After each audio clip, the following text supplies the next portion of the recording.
Hi, I'm Deacon John with St. Mary Parish, and we're answering the question tonight, is Christ truly present in the Eucharist?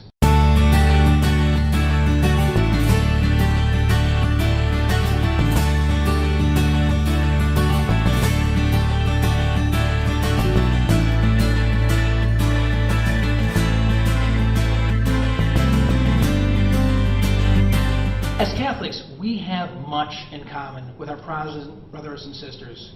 We all love Jesus. We all want to share Jesus with others. We want other people who we both know and love in our own families, and even strangers, co-workers and friends, to know the peace of Christ that we have in our hearts.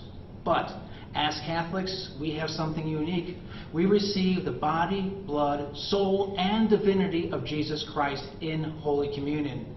When I was Protestant, communion was just a memorial. We received a wafer and grape juice. That was it.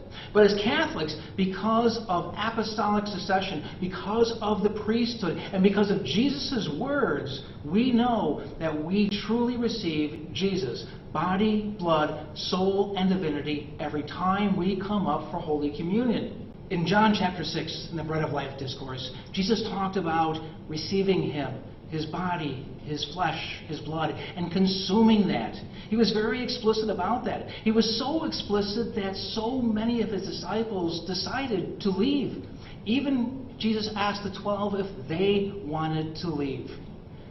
Jesus was not speaking symbolically. People don't leave because Jesus was speaking symbolically. They left because they understood exactly what He meant, that they were to eat His body and drink His blood. Now, many people might be getting confused about, receiving Jesus' body. We don't receive His body like you think of my body, my fingers, my toes, my flesh, and my blood.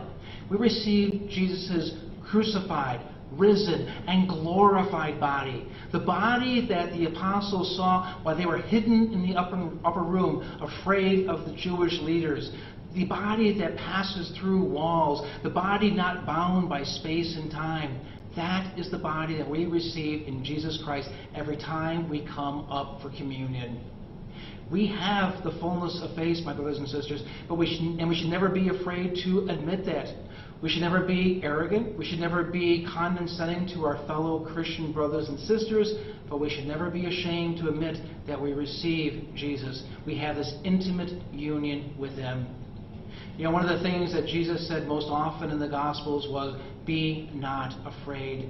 And you and I, my brothers and sisters, must not be afraid to share with others the joy that we receive in this intimate communion that we receive with Jesus every time we come up to communion. We don't receive a wafer. We don't receive a memorial. We receive Jesus fully into our souls, into our bodies, and that is the way that He wanted it.